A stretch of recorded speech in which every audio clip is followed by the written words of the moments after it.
नमस्कार देवियों और सज्जनों, व्यालोकवाणी में आप सभी का स्वागत है। और हमारे साथ हैं आप सभी के सुपरिचित ऋत्विक चट्टोपाध्याय।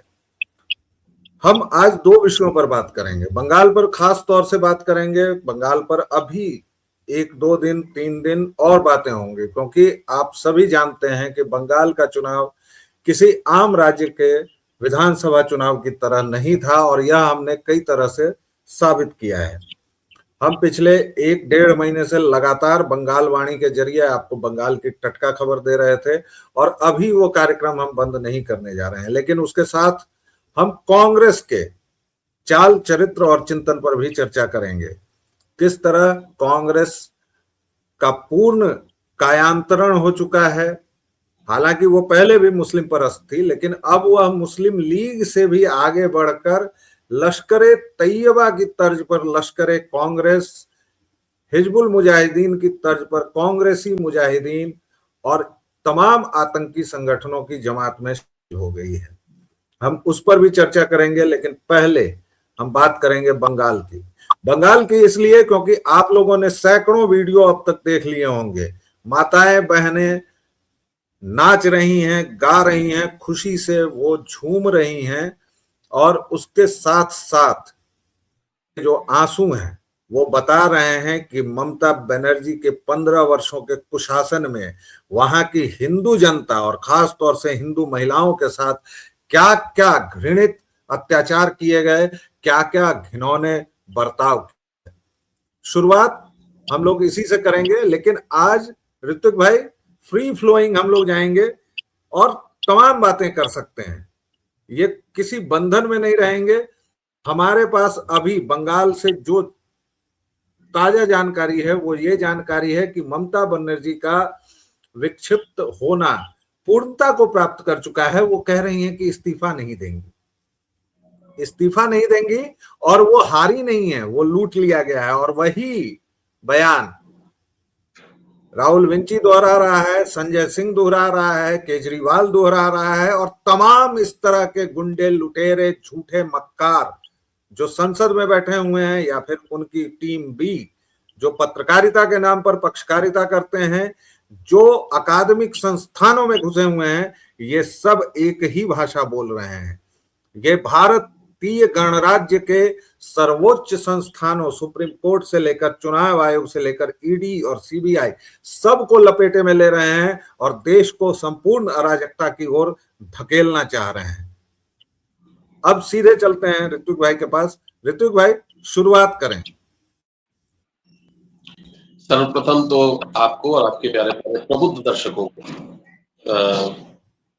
जय श्री राम, वंदे मातरम, हर हर महादेव, जय मां काली और जय जय बजरंगबली। और आपके प्रबुद्ध दर्शकों को और आपको खासकर बंगाल की विजय की बहुत बहुत शुभकामनाएं। आपने तो पहले ही कह दिया था ममता जा रही है। देखिए, ये लोग चिल्लाते रहे, चीखते रहे, 7 तारीख को इस सरकार की मियाद खत्म हो रही है, उतरना तो पड़ेगा उनको, वो कॉन्स्टिट्यूशनल है। नहीं तो फिर राज्यपाल के पास 164 का अधिकार है, वो लगाकर इसको हटाई देंगे। कुछ कर नहीं पाएंगे। और वैसे भी इनके लोग जो है, जिस तरह से इनकी पूजा अर्चना हो रही है अभी, फाल्टा से लेकर डायमंड हार्बर मॉडल जिसको कहते हैं उसको लेकर, और इनका भाईपो जिस तरह से गायब है। एक आपने वीडियो भी देखा होगा, मैं शेयर करना चाहता था लेकिन उसका ऑप्शन शेयर करने का नहीं था। वो इनके भाईपो के फोटो के ऊपर एक भाई साहब लघु शंका कर रहे हैं, तो इन और पीछे से जय श्री राम के नारे लग रहे हैं। तो अब इन लोगों के पास कुछ बचा नहीं, ठीक है ना, बचा कुछ नहीं है इनके पास। और अच्छा, एक और बहुत इंपॉर्टेंट सीरियस खबर थी, वो शांतनु सिन्हा, उसको नोटिस भेज दिया गया है कि ये भाई साहब, लुकआउट नोटिस है, ये भाई साहब देश छोड़ के भाग सकते हैं। तो और सारे एयरपोर्ट और सारे रास्तों पे नाकेबंदी कर दी गई है पूरे देश के अंदर। तो ये चारों तरफ से जब घिर जाता है ना इंसान, तभी वो इस तरह से हम्बा हम्बा रम्बा रम्बा डुम्बा डुम्बा गुम्बा गुम्बा करता है ना। तो ये हम्बा हम्बा रुम्बा रुम्बा गुम्बा गुम्बा डुम्बा डुम्बा करने दीजिए। इसका पूरा गाना बनाकर, रैप सॉन्ग बनाकर पब्लिक जिस तरह से नाच रही है वो आपने देखा होगा। मैंने तो जब ये गाना देखा कि छोटे छोटे बच्चे उछल उछल के नाचे, तो मैं हंसते हंसते चेयर से गिर गया। मैंने कहा बताओ ये लोग कितने क्रिएटिव हैं कि ये हम्बा हम्बा रुम्बा रुम्बा का भी इन लोगों ने वीडियो बनाकर उसको पोस्ट कर दिया। मतलब और उसका गाना बना के डीजे वाले जा रहे हैं रात में, उसी के ममता बनर्जी घर के सामने ही वो लोग बजा के नाच रहे। भाई साहब 2/3 बहुमत के साथ जीती है। ये अगर पगला कुछ भी बोले या अरविंद केजरीवाल कुछ भी बोले, अरविंद केजरीवाल जब पंजाब में जीत गया था तब ईवीएम ठीक था। अभी ये केरल में जीत गया तो ईवीएम ठीक है? तमिलनाडु में टीवी के जीत गया तो ईवीएम ठीक है? हालांकि इनके अब्बा नहीं जीते, डेंगू मलेरिया वाले। और लोगों से ये कहना चाहूंगा कि टीवी के आज फिर मैंने एक और वीडियो देखा, टीवी के आज फिर किसी मंदिर में गया। आपने जो बताया था कि आज फिर मंदिर में, उसके बाद फिर मंदिर में गया। एटलीस्ट चलिए कम से कम इन दोनों सनातन विरोधी बाप बेटों को तो हो गई, यही बहुत बड़ी बात है। और स्टालिन ने इस चीज को कंसीड भी कर दिया कि ही हैज बीन डिफीटेड। आपने चूंकि हम्बा हम्बा रंबा रंबा का मजा थोड़ा सा दर्शकों को दे दें, आप चालू रहिए। तो ये है, तो लब्बो लुबाब ये है कि सनातन जबरदस्त तरीके से जीता है और इनके छाती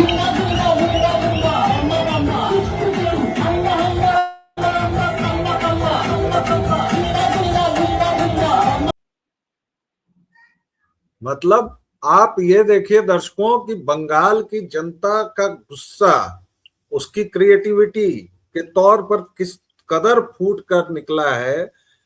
हमें याद है 2021 जब टीएमसी जीती थी और उसने किस तरह से बर्बरता से भाजपा के लोगों पर हत्याएं तक की थी, उनके घर तोड़े थे। लेकिन ये लोग क्या कर रहे हैं, तो ये भाजपा के कार्यकर्ता तो थोड़े बहुत हैं, आम जनता सड़कों पर है और ये हम्बा हम्बा रंबा रंबा गुम्बा गुम्बा कर रही है। और इस जीत की असली जो हीरोज हैं, हीरोज, उनके बारे में मैं चाहूंगा कि ऋत्विक भाई थोड़ी चर्चा उन पर होनी है। और ये असली नायिकाएं हैं, ये असली हीरोज हैं इस जीत की। जी, ये तो रेखा पात्रा है, संदेश खाली की ये विक्टिम है। किसकी विक्टिम है बताने की आवश्यकता नहीं है। आरजी कर में हमारी माता जी, अभया की माँ रत्ना देवनाथ जी, और ये कालिता बहन जो है घर घर जाकर जो काम करती है बर्तन बासन मांजने का, इन तीनों ने जो है एक तरह से त्रिमूर्ति है बंगाल विजय की। तो जो ये जो राष्ट्रवादी लठैत घूमते रहते हैं ना, दिन रात चिल्लाते रहते हैं भारतीय जनता पार्टी बहुत मतलब पक्षपात करती है, देख ले वो एक है ना 2 विश्व सुंदरियां जिन्होंने बीड़ा उठाया था नवी कक्षा शिरोमणि को बिहार में, मतलब उसका बट्टा बैठा देने का, 2 विश्व सुंदरियों ने ही ऐसी इस तरह से मतलब बीड़ा उठाया कि रंबा रंबा गंबा गंबा गुम हो गई। अब इन्होंने बीड़ा उठाया है पीडीए वाले का। आज तो बोल भी दिया शुभेंदु अधिकारी ने, शुभेंदु दा ने बोला नमस्कार दीदी कि अखिलेश खत्म, राहुल गांधी खत्म, ममता खत्म, तेजस्वी खत्म, राहुल गांधी खत्म, ममता खत्म और अखिलेश की बारी, सीधा बोल दिया उन्होंने। और एक और वीडियो में दिखाना चाह रहा था ऋतुक भाई, मैं आज कुछ जनता की प्रतिक्रियाएं जो बंगाल से स्वतः स्फूर्त प्रतिक्रियाएं हैं वो दिखाना चाह रहा हूं कि ये देखिए दर्शकों किस तरह गुस्सा उतर रहा है। इसको 10 सेकंड का वीडियो है, इसको जरा ध्यान से देखिएगा।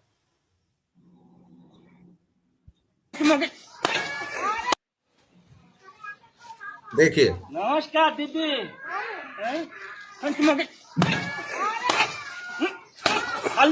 खान की माँ की तो लेकिन हमें छूट करे टाका चून कर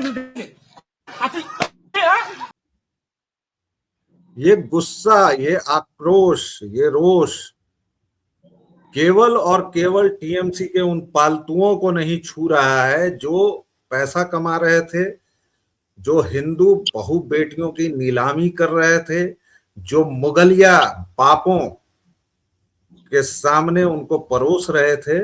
अन्यथा पूरे बंगाल का हिंदू मानस आज बहुत कष्ट में है, बहुत पीड़ा में है।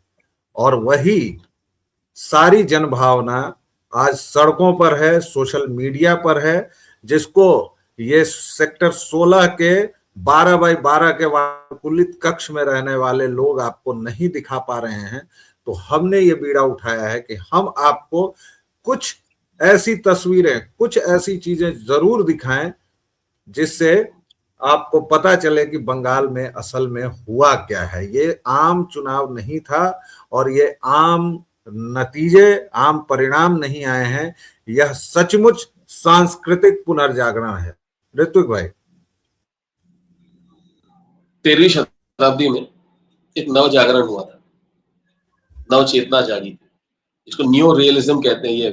ये कौन है फेमिनिस्ट और ये कम्युनिस्ट, वो नव चेतना जागी थी प्रभु चैतन्य महाप्रभु की अगुवाई में। और उस वक्त प्रतापादित्य शायद से राजा थे बंगाल के। तो 700-800 साल के बाद या 1000 साल के बाद बंगाल अपने उसी सनातन की जड़ों से जुड़ा है। और आज ये बंगाल का नहीं, समूचे देश का ये हाल है। आपको एक बहुत छोटा सा, अपने कांग्रेस की बात कही ना, कांग्रेस का एक नेता गुजरात में घूम रहा था, राष्ट्रीय स्तर का प्रवक्ता घूम रहा है, उसको गुजरात के कुछ स्थानीय लोगों ने, जहां पे वो घूम रहा था, शायद सूरत या बड़ौदा में घूम रहा था, तो उसको रोक लिया। उसने कहा कि आप कांग्रेस से हैं? पूछा उसने, बोले हाँ। बोले आप लोग गुजरातियों को गाली क्यों देते हैं? तो उस नेता की प्रतिक्रिया थी, मल्लिकार्जुन खड़गे जी ने तो माफी मांग ली। तो सब लोगों ने बोला अब हम आपको खींच के चप्पल निकाल के 10 चप्पल आपके सर पे मारे और कह दें हम माफी मांगते हैं कि हमने आपको चप्पल मारी, तो आपको चलेगा क्या? और उसके बाद आम आदमी पार्टी के साथ भी गुजरात में म्युनिसिपल इलेक्शन के दौरान धुलाई हुई है जनता के द्वारा। इनको समझ में नहीं आ रहा है। और मैं ऋत्विक भाई, मैं आपको रोक नहीं रहा हूं, बंगाल पर थोड़ी देर और कंसंट्रेट करना चाहता हूं, फिर जब लश्कर कांग्रेस की बात होगी तो होगी। ये 3 तस्वीरें देखिए दर्शकों, इससे भाजपा का चरित्र पता चलता है। और ये 3 तस्वीरें देखिए, इससे उनके विरोधी टीएमसी का चरित्र पता चलता है। आप 3 महिलाएं उधर भी हैं, 3 महिलाएं इधर भी हैं। कौन किसको रिप्रेजेंट कर रहा है, कौन किसका प्रतिनिधित्व कर रहा है? ये लोग कहते हैं ना, कोई पीडीए की बात करता है, कोई मूल निवासी की बात करता है, कोई कहता है कि दलित, शोषित, पिछड़ा, वंचित। ये 3 जो महिलाएं शुभ्र साब्र, 1.5 किलो फाउंडेशन पोतकर, 2 बिंदी लगाकर, 5 किलो लिपस्टिक लगाकर, ये किस वर्ग का प्रतिनिधित्व कर रही हैं, किस समाज का प्रतिनिधित्व कर रही हैं? और पिछली जो 3 तस्वीरें हमने आपको दिखाई, वो किसका प्रतिनिधित्व कर रहे हैं? ये आपके ऊपर सोचता हूं और थोड़ा सा ऋत्विक भाई को इस पर भी बोलने को कहता हूं। जी, ये 3 तो देवियां हैं, महादेवियां, और माँ दुर्गा की अवतार या उनका माँ काली का आशीर्वाद उनको। ये तो पूतना, सिंहिका और शूर्पणखा है, ये तीनों के तीनों। ये दोनों तो माँ काली की मतलब आशीर्वाद है, महादेवियां हैं, वीरांगनाएं हैं, नतमस्तक उनके सामने। लेकिन आपने कांग्रेस पूछा था ना, ये तृणमूल कांग्रेस निकला भी तो कांग्रेस से ही है ना, है तो उसी गंदगी से निकला हुआ ना, उसी गंदी नाली की उपज है ये। तो भाई वो एक कहावत है ना, बाप का बेटा सिपाही का घोड़ा, बहुत नहीं तो थोड़ा था। तो ये लोग एक ही जैसे है ना। तो इसीलिए इनका चरित्र, चाल चरित्र, और ये जनता के इस आक्रोश को समूचे पैन इंडिया, समूचे भारत में समझ नहीं पा रहे। अगर ये अपनी कुर्सी नहीं छोड़ेगी तो मैं आपको बता रहा हूं कि भाजपा वाले क्या करेंगे नहीं करेंगे। जनता इस वक्त बहुत बुरी तरह से इनको रेल रही है। अगर फाल्टा में इन्होंने पलटा दिया उन लोगों को, वीडियोज आ रही हैं, तो ममता बनर्जी समझ जाए कि इनकी खामोशी को उनकी कमजोरी ना समझे, अब इनके सब्र का इम्तिहान ना ले, वरना 99 चढ़ाई कर देगी। जनता में बता दे रहा हूं। नहीं तो जनता ने तो चढ़ाई की नहीं, जनता ने तो कल से ही चढ़ाई शुरू कर दी है ना भाई। वो तो सीआरपीएफ है, सीएपीएफ है वरना तो ममता बनर्जी के घर के आगे जुलूस निकला है, उसमें जय श्री राम के उद्घोष हुआ है। और आज भी इसके अलावा ममता बनर्जी ने झूठ जो परोसा, लेकिन जब वो स्ट्रांग रूम में, जब वो मतदान केंद्र में घुसी है तो उसको सख्त विरोध का सामना करना पड़ा है। अब लेकिन जरा आते हैं लश्कर एक कांग्रेस पर। असम में 19 विधायक जीते हैं कांग्रेस के, उसमें से 18 मोहम्मडन है। दर्शकों श्रोताओं ध्यान दीजिएगा, एक हिंदू है। वो मजबूरी है क्योंकि वो सुरक्षित सीट थी और हेमंता विश्व शर्मा ने कह दिया है कि मैं कांग्रेस को मुल्लों की पार्टी बना के रखूंगा। और वो किसी एंटरटेनमेंट चैनल पर इंटरव्यू हो रहा था उनका, और उस एंटरटेनमेंट चैनल के एंकरा ने पूछा उनसे कि भाई आप तो कहते हैं कि कांग्रेस में भी आप ही के लोग हैं, तो क्या इसको ले आएंगे? तो हेमंता ने कहा कि भाई अभी तक तो आइडिया नहीं था, लेकिन अब आपने आइडिया दे दिया है तो ठीक है, ये भी करेंगे। केरल में 35 मुस्लिम विधायक हैं, जिसमें से 30 यूडीएफ के हैं, 8 कांग्रेस के जीते हैं और 22 आईयूएमएल। कौन है ये आईयू? ये वही घटिया देश तोड़क मुस्लिम लीग है जिसके आगे केवल इंडियन और यूनाइटेड लगा दिया गया है। जिस मुस्लिम लीग देश के टुकड़े किए, जिसने मां भारती का आंचल फाड़ा, जिसने इस देश को बर्बाद किया, वो मुस्लिम लीग इस देश में चुनाव लड़ता है और जीतता है। और ये केरल के लोग उसको जितवाते हैं। और ये जो टुच्चे बाहर बैठे हैं टीम बी वाले लश्कर कांग्रेस के, वो कहते हैं केरल सबसे पढ़ा लिखा सार, सबसे पढ़ा लिखा सार।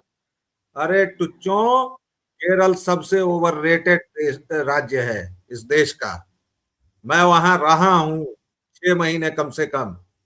कौन सा अंतर है केरल और कल के बंगाल में साहब? ऋत्विक भाई, वहां भी अगर आप मकान भी बनाना चाहेंगे तो आपको इन गुंडों से परमिशन लेनी पड़ेगी। मुस्लिम लीग के कारकुन किस तरह से हरे वर्दी में निकलते हैं और क्या क्या करते हैं वो पता ही है। आइए बंगाल पर। बंगाल में दोनों कांग्रेस विधायक मोहम्मडन हैं और टिकट वितरण में टीएमसी से भी अधिक उम्मीदवार दिए थे इन्होंने। शायद राहुल विंची का ये मानना है कि अब पूरी तरह मोहम्मडन की ही पार्टी बना दी जाए। पहले तो केवल समर्थन और तुष्टीकरण था, अब ये मुस्लिम लीग से भी आगे बढ़ना चाहते हैं, जैसा कि बदरुद्दीन अजमल नामक उस लुच्चे ने कहा है। आपकी प्रतिक्रिया ऋत्विक भाई?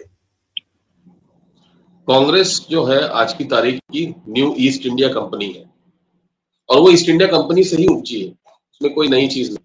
लेकिन उस ईस्ट इंडिया कंपनी की उपज जहां से हुई है वहां से उसका खात्मा हो चुका है और उसी की जो शाखा प्रशाखा थी यानी टीएमसी, उसका भी खात्मा हो चुका है। आज तो वैसे भी शमिक दा ने बोल दिया कि अनुपम खेर के सर पे बाल आ सकते हैं, टीएमसी वापस नहीं आ सकती। ये हालांकि सुनने में बड़ा सरकास्टिक लगता है लेकिन एकदम सच बात है, अब नहीं आएगी। और इन अगले 5 साल में आप देखिएगा कि विकास की ऐसी गाड़ी दौड़ेगी। और कांग्रेस लेकिन ऋत्विक दा, भाजपा ही मजा बहुत ले रहा है? तो लेने दीजिए ना, सिर पर बाल उगेंगे लेकिन टीएमसी वापस नहीं आएगी है? अरे भाई, तो क्या मजा लेने का खाली वो ठेका क्या वो पेड़ा और गालीबाज मैडम ने उठा के रखा हुआ है? हम जब मजा लेंगे तो हम स्तरहीन मजाक नहीं करते, हम स्तर वाला मजाक करते। तुम लोग हो कहां पे? ये इसी वजह से पूरे देश में गुस्सा है। और मैं बता रहा हूं, फिर कह रहा हूं कि टीएमसी वालों, शिद्दत से प्यार से हट जाओ। ये कलकत्ता है, ये बंगाल है। जनता यहाँ पर एक बार मैंडेट देती तो भर के देती। हम लोग पहले भी कह रहे थे कि एक तरफा नहीं होगा, जैसे दूसरे चैनल्स कह रहे थे। हम और 2-4 लोग थे यूट्यूब पर जो कह रहे थे कि एक ही तरफा होगा। अगर नहीं हटोगे तो उनको बहुत बुरा लगता है। ये चढ़ाई तुम्हारे जहां जहां भी तुम लोग रहते हो वहां चढ़ाई कर देंगे। उसको देखा देखी पूरे देश में ये इस तरह से चढ़ाई होगी विपक्ष के नेताओं पे। चुनाव लड़ने पर सवाल या निशान लग जाएगा। मुझे तो रह के व्यालोक भाई, वो यूपी इलेक्शन आ रहा है, मुझे डर लग रहा है पीडीए पार्टी और उनके लोगों का क्या होगा अगर जनता इनको देखकर यहाँ वहां की जाग गई तो। जागेगी, क्योंकि महिलाओं के अंदर बहुत ज्यादा आक्रोश है। वो नारी शक्ति, वो अधिनियम को जो इन्होंने गिराया है संसद के पटल पे, इसको लेकर नारी शक्ति वंदन अधिनियम को जो इन्होंने गिराया संसद के पटल पे, बहुत गुस्सा है, बहुत ज्यादा गुस्सा है। यहां तक कि टीवीके की भी जीत एक तरह से नारी शक्ति की ही जीत है। उन्होंने उन 2 बाप बेटों को हराया है जो सच सही माने में लफंगे हैं डीएमके, और मैं सच कहूं एआईएडीएमके भी खत्म हो गई, बहुत अच्छा है। ये द्रविडियन राजनीति जितनी जल्दी खत्म हो जाए उतना अच्छा है। मेरी एक फ्रेंड है, वो वहां तमिलनाडु में गाना गाने जाती है, वो बताती है इतना डिस्कंसर्टिंग है कि उनके गानों में भी वो द्रविड़ द्रविड़ वाली चीजें आती है, उनके विचारों में भी, उनकी एक्टिंग में भी द्रविड़ द्रविड़ वाली चीजें आती हैं। और अगर वो द्रविड़ वाली भावना आप में नहीं हो तो वो आपको क्या कहते हैं, आपका प्रोत्साहन नहीं कर। ये उन लोगों का हाल है। तो जनता ने अपना मूड बना लिया है भाई। कुछ दिनों में केरल में भी मतलब जो है ना बयार बहेगी इसकी, लिख के ले लीजिए, क्योंकि वहां से वो प्रोफेसर आते जिनके पांव इन कम्युनिस्ट गुंडों ने काट दिए थे, और वो अपने कटे हुए पांव प्रोस्थेटिक रखकर वो संसद में बैठते हैं दिखाने के लिए कि क्या हुआ था। ये बहुत दूर तक जाएगा। जैसे रत्ना देवनाथ जी को लोग गले लगा के रो रहे थे ना, ये वाटरशेड मोमेंट है बंगाल के इलेक्शन का। ये रेखा पात्रा वाटरशेड मोमेंट है। ये जो महिला है, ये जो देवी है जो घरों में काम करती है, उसके बावजूद उसने जीत के दिखाया 12-13 हजार वोटों से। ये है वाटरशेड मोमेंट। इन पूतनाओं को, इन सिंहिकाओं को, इन सूर्पनखाओं को कोई याद भी नहीं रखेगा, इन मायावियों को। और वह ये विपक्ष तो है नहीं, ये पूरी तरह से राक्षस है। वो काट का घोड़ा जो है बड़ी पार्टी का, जिसको बोलना नहीं आता और आसाम में जाकर मुसलमानों को भड़का रहा था, उसके ऊपर अभी तक केस क्यों नहीं हुआ कि अगर हिंदू दिखे उनको मारो। 85 साल की उम्र हो गई, कब्र में पाओ है, और वो इस तरह की बातें कर रहा है। आप शक्ल देखिए उसकी, वो भी कौन सा राक्षस से कम लगता है। तो जनता इनको जान गई है। अब अगर ये लोग ये करेंगे ना, मैं एक बार आपका शो देख रहा था, उसमें भाव तोरसेकर आए हुए थे, प्रारंभ पे आप भी बैठे थे, अवनीश दादा बैठे थे, संदीप आरके सिंह मतलब संदीप भैया भी बैठे थे। तो भाव गुरु जी ने ये बात कही थी कि अगर ये जनता के दिए हुए बहुमूल्य मत का अपमान करेंगे तो जनता इनको सड़क पे दौड़ाएगी, और मुझे लग रहा है दौड़ाई जाएगी। कलकत्ता से और पश्चिम बंगाल से इंस्पायर्ड होकर, प्रेरणा लेकर पूरे देश में लोग दौड़ाए जाएंगे, देखते जाइए। और इसी नोट पर अब हम लोग आज की इस बातचीत को बंद करेंगे। कलकत्ता यानी बंगाल के नतीजे पूरे देश की राजनीति को, राष्ट्रीय राजनीति को प्रभावित करेंगे, इसमें कोई संदेह नहीं है। हिंदुत्व इस देश की राजनीति के केंद्र में 2014 में आया था। बीच में कुछ तत्वों ने अपना मवाद निकाला, कई सारी बातें कही कि मोदी का फटीग हो गया है, स्वर्ण, रजत, यूजीसी, फलाना ढमाका। बंगाल ने सब लीप पोत के बराबर कर दिया गया। अब कुछ चंपक ये भी बोल रहे हैं कि बंगाल जाति विहीन समाज था इसलिए भाजपा जीती। अभी आपको कई सारे चुटकुले सुनने को मिलेंगे, बंगाल कितना जाति विहीन समाज है। और बंगाल, सबसे मजे की बात है कि बंगाल में भाजपा अर्बन सेंटर्स की पार्टी नहीं हुआ करती थी। इस बार तो पता नहीं क्या हुआ है कि भाजपा ने सारे किले और सारे ये, इस बार तो सुनामी आई तो सब ढह गया, वरना भाजपा गरीबों की, गांवों की पार्टी थी बंगाल में। तो चुटकुले सुनने के लिए तैयार रहें, मवाद निकल रहा है। हर्राफा से लेके एक जो कोकिल कंठी आरजे है रायमा, उससे लेकर और तमाम रबीश खबीस जितने भी इस तरह के परचून, वाजपेयी, अभी बहुत रोना मिलेगा। और इस रुदन को सुनिए, इस रुदाली से अपने आप को मनोरंजित कीजिए। मनोरंजन आपका भरपूर करेंगे ये लोग, लेकिन उन माताओं बहनों के आंसू को देखिए जो बंगाल में रो रही हैं। विजय के आंसू हैं, हर्ष के आंसू हैं, लेकिन दुख कितना गंभीर था, कितना भीषण था, यह भी याद रखिएगा। और ये याद रखिएगा कि गंगोत्री से गंगा सागर तक कमल खिल गया है। और कमल केवल इसलिए नहीं कि वो एक राष्ट्रीय राजनीतिक दल है, नहीं, मैं इसको प्रतीकात्मक तौर पर, चूंकि राष्ट्रवाद से अगर भाजपा डिगी, अगर राष्ट्रवाद का चोला उसने उतारा, तो भाजपा की भी वही दुर्गति होगी जो इस कांग्रेस नाम के परचूनिये दुकान की हुई है। इस देश की राजनीति को अब हिंदू तय करेगा, हिंदुत्व तय करेगा और राष्ट्रवाद तय करेगा। इन पांचों राज्यों, जिसमें एक केंद्र शासित प्रदेश है, के चुनाव परिणामों ने ये तय कर दिया है। अभी के लिए इतना ही। आपको अगर ये वीडियो अच्छा लगा तो इसे आगे बढ़ाइए। अपनी राय कमेंट बॉक्स में जरूर लिखिएगा। हम हर एक कमेंट पढ़ते हैं और यथासंभव जवाब भी देते हैं। व्यालोकवाणी पर आपने अपना इस तरह स्नेह बनाया हुआ है, प्लीज बनाए रखिए। ऋतु भाई, आपने अपने व्यस्ततम शेड्यूल में से समय दिया, इसके लिए बहुत बहुत धन्यवाद। दर्शकों श्रोताओं, अपने स्नेह की बारिश में हमें भिगोते रहिए, बड़ा अच्छा लगता है। फिर मिलेंगे, तब तक के लिए जय जय सिया राम। जय श्री राम।